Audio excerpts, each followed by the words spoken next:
0-0 entre Manchester City et Arsenal. Franchement, match ennuyeux de la part des Citizens, match ennuyeux de la part de Arsenal, mais on ne peut pas en vouloir à Arsenal parce qu'ils étaient au terrain City, ils étaient à l'Etihad Stadium, City était à domicile. C'était à City de faire le jeu, c'était à City d'être dangereux, c'était à City d'espérer reprendre la tête du championnat, chose qu'ils n'ont pas pu faire. Et franchement, cette saison, j'ai vraiment l'impression que Manchester City n'est pas si fort qu'on le prétend. C'est vrai qu'ils sont en tête du championnat, ils sont pas premiers, ils sont deuxième, ils sont troisième derrière Arsenal parce qu'actuellement c'est Liverpool qui a repris la tête après la victoire 2-1 face à Brighton. Dans tous les cas, on a un City cette saison qui se gère, qui est quand même en tête, qui est parmi les équipes de tête du championnat, qui peut même prendre le championnat, tant puisqu'il domine largement ce championnat. Mais honnêtement, le rendement de City actuellement contre les grands clubs, c'est pas très satisfaisant. Et ça me permet de dire que, revenant sur le match par exemple entre le Real et City qui aura lieu en Ligue des Champions, tout est possible pour le Real Madrid. Le Real peut gagner contre City et ils peuvent facilement même gagner contre City parce que honnêtement,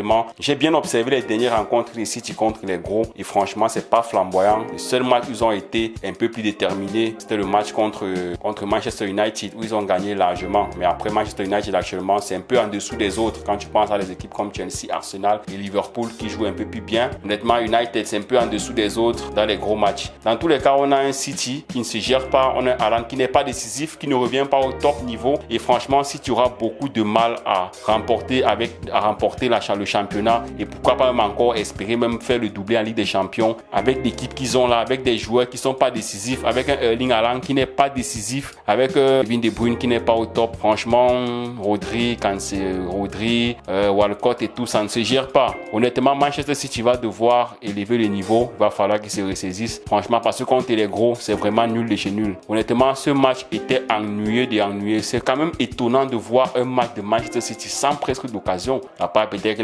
l'occasion de hacker où il aurait juste dû mettre la tête et mettre un but dedans et tout et tuer le match et créer peut-être la difficulté et passer en tête du championnat. Mais ça, ils n'ont pas pu le faire. Du coup, c'est Liverpool qui s'en tire bien. C'est Liverpool qui prend la tête du championnat. Même comme Arsenal, honnêtement, ils ont géré. L'année passée, on se rappelle par exemple que Arsenal a perdu le championnat sur des détails.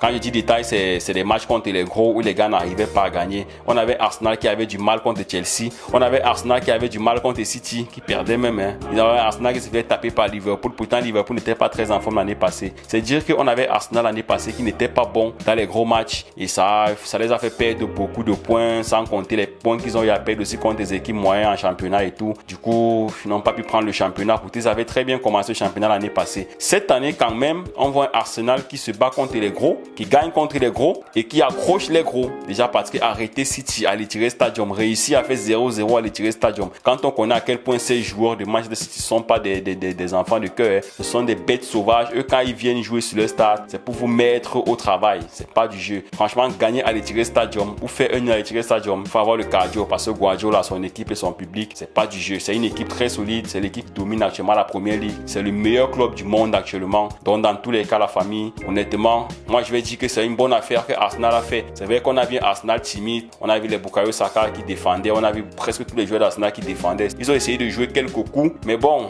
dans l'ensemble, c'était une équipe qui défendait plus qu'il n'attaquait. Et ce n'est que normal parce que City, c'est une équipe qui met beaucoup plus de pression. C'est une équipe qui met beaucoup de pressing. Franchement, ce match était ennuyeux. C'est vrai qu'il y avait beaucoup de pressing, beaucoup de pression, beaucoup de remontées de balles. Mais sans occasion vraiment franche. Donc, franchement, City, le Real Madrid, j'espère que ce match vous a permis de voir que vous pouvez battre City. Vous pouvez aller à l'Etihad Stadium, réaliser l'espoir, il est tapé. Donc, rien n'est impossible. Bon, dans tous les cas, la famille, c'est une petite vidéo pour revenir rapidement sur le match nul entre City et Arsenal. Donc, n'oubliez pas de vous abonner à la chaîne, de liker la vidéo, de commenter, de partager. Dites-moi ce que vous pensez de ce match dans l'espace des commentaires. Pour ma part, je trouve que ça a été un match très ennuyeux. J'attends le match du PSG tout à l'heure contre Marseille. J'attends également le match du Real Madrid face à l'Athletic Bilbao. En attendant, les gars, profitez des vôtres. On se donne rendez-vous pour une prochaine vidéo. On est ensemble.